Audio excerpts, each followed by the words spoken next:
What's up, guys? Today we're going to be making these refreshing spring rolls, so let's get to it. So we're going to start by cooking our shrimp, and it only takes about 2 minutes to cook, so keep that in mind. And we're just going to do it on like medium-low heat while it's covered with a lid. But while that's cooking, we're going to cut up our cucumber. We're going to slice up our avocado.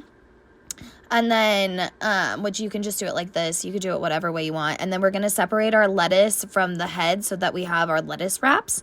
And then, well, after you've done that, your shrimp should be honestly done. So we're going to take it off the heat and put it to the side. And we're going to make our dipping sauce. So we're going to do our mayo. We're going to do tamari, some apple cider vinegar, and then some hot honey.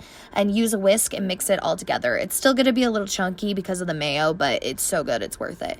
So then we're going to take our lettuce, put our shrimp down. We're going to put our cucumber on top of that. We're going to add our avocado. We're going to add our carrots. And then you're just going to wrap it on up and eat it. I did this, how I ate it is I used a spoon to just like spoon on the sauce for every single bite. And that seemed to work better. But anyways, like, rate, subscribe, and bon appetit, y'all.